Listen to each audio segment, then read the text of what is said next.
Hey everyone, hope you're doing well. Today on Collection of Lessons, I want to talk about consider worst case scenario. This is part of my Collection of Lessons series. Anything I say on this channel is not anything advice, and let's get going.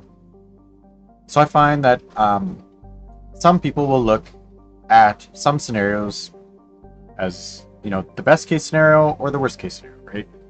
And I feel like some people will consider only the best case scenario. And you need to be realistic about the scenario of what you're doing, right? So it's like, let's just look at some examples, right, of what the heck I'm talking about. Let's say there's a channel, right?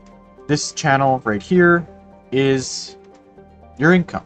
It could be from a job, it could be from rental properties, it can be from whatever. In this one, I'm going to use rental properties just because it kind of shows the context of what I'm talking about better, I feel, than job type scenario, right? So let's say you own properties, like $1 million of properties, millions of dollars of properties. And let's say you have debt on that property, right? Let's say you owe 800K. Let's just turn it to a K because I don't want to draw all these zeros. Let's say the mortgages on these properties and everything add up to about $4,000, right? But let's say they're for, rental properties or whatever they are, but you make like 6,000 if they're all rented, right? I'm not going to get into the whole like you have to take 1% and save 1% for taxes, 1% for property insurance, and 1% for fixes for the year. I'm not going to take those into account here, which would eat out this 4,000 and add up because I just don't want to get messy with the calculations. So this is what happens. Let's say there's 6 properties, right? 6 people rent. When 6 people rent, you get 6 grand, right? So that means like 6 people, then you get 6 grand. That theoretically means that if there's 4 people, you get 4K, right? He's bringing in $1,000. And if you get 2, then it's 2. And if you have 0, then it's 0. What's the best case scenario?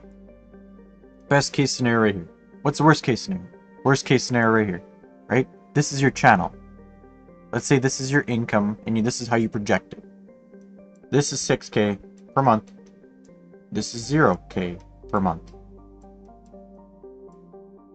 And you need to make 4. Where's my line? And maybe we'll change this as red because it's an expense.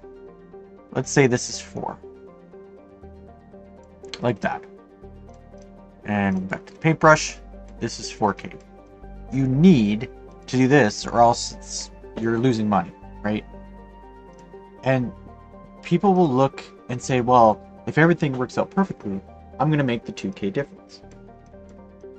That's the best case scenario, is I'm going to make 2K, and they'll just focus on this. They'll only focus on this line. They don't even consider this line, let alone the line in between.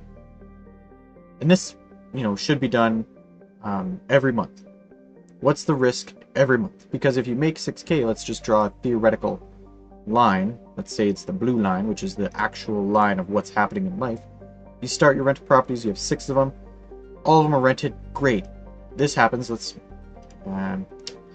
how can I do this? Let's say this is year 1, year 2, 3, 4, 5, 6, 7, 8, 9, 10. Sorry, those last ones or whatever. This is 10 years. This is in the first year, right? Imagine these lines going down like this all the time.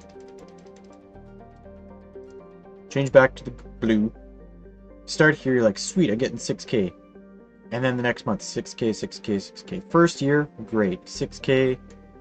And then here, right? So the difference you made in the entire year, if your expenses are 4K, is 4K times 12.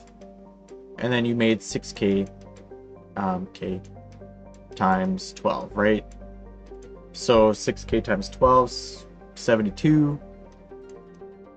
And then you have to pay this, which is 48, right? And then you get the difference, and there's your profit.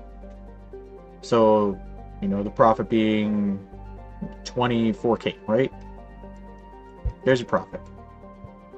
Just like that. Then you have a renter move out, and you're like, ooh, I'm at 5K. 5K a month, 5K a month, 5K a month, 5K a month for an entire year. Right? And then this is in year 1. And then in this one, you made less. Right? You made 5K times 12, which is 60, which then you made only 12K profit. So this is year 1, year 2, you made 12K. And then you have another renter go out, and you're like, ooh, look. And then you're on this line, you're barely making it, on the mortgage. And then at this point, and some real estate people that I'm, with and that have gotten out of real estate, it's just then at this red line of like the mortgage versus whatever, that's when people will start justifying. All of a sudden, it doesn't turn into profit anymore. Now the conversation is, well, how much is this principal that I paid? How much in principal of this $4,000 goes to principal of the mortgage? That's this only around this line is what we find that people will start looking to justify, keep going, right? And they're like, well, if it's 3K going to principal and 1K going to interest, theoretically this is the line that should have been there the whole time. And then they'll be like, okay, well, let's draw a new line of what we should have been doing the first time, like this. And hopefully this doesn't go over some people's heads, what I'm doing. But then they'll start justifying, well, this is the line we should have been doing, and it's 3K is the actual one where we start losing money because then our principal's not getting paid. And then you'll go for another year, and then let's say everybody moves out because COVID happened and you can't find renters. And you're like, pfft, and here you are. And then you're on this line for a year. And then now you need to pay for this mortgage on this place, on these 6 places, because you're not, renting them out. And then the next year you're like, oh sweet, I found some renters, continue on this line, and then you go up here, and then, up here, and then after this year you're good, and then you come back up here, and then you come down. Like, this is technically what it would look like in real estate, right? I'm not investing in real estate right now. I want to be in the future, but definitely not on my priorities right now.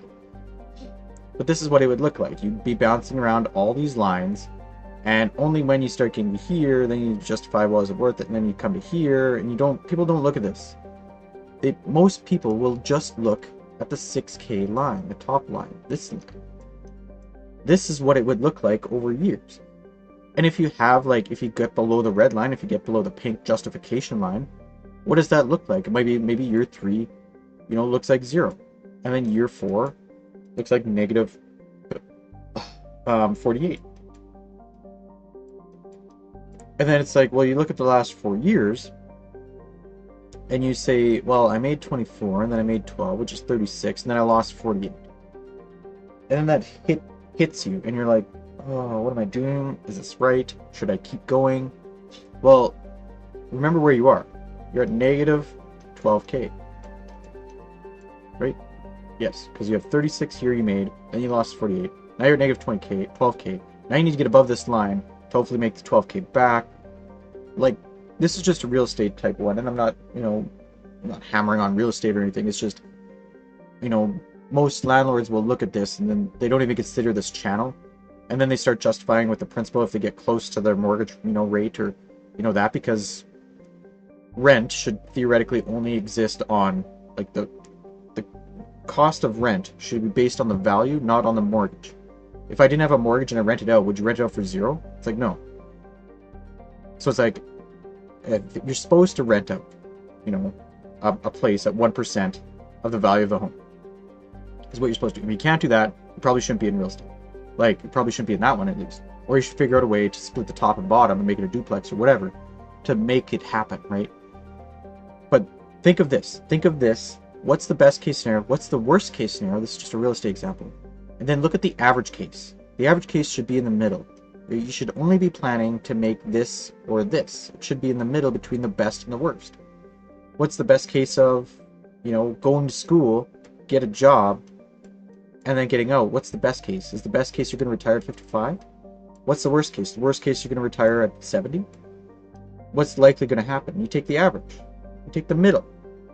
What's the average here? What's, maybe it's like 60, 63, People won't look at the average. They'll only consider the best case scenario. They won't look at the worst because you need the worst to consider the average. So just consider the worst case scenario, right? Like, I don't know, if there's 2 ways to go on the road, and you're like, well, this path will take me 15 minutes and this one will take me 12. People will take the 12, but they won't consider the worst case scenario of, oh, there might be a train there. It might delay you 30 minutes. It's like, is the risk to reward worth it? We're back to the whole risk to reward thing. You're risking 3 minutes to hold yourself back 30? Like, what's the chances, right? Like, just consider the worst case scenario in everything you do, right? And, you know, you consider the worst case scenario, you plan for the average. If you get better than average, you're happy. And if you get worse, then you're like, well, at least it's not as bad as going from best to worst, right? So that's all I want to share with this video, is just consider the worst case scenario. This is just a real estate example.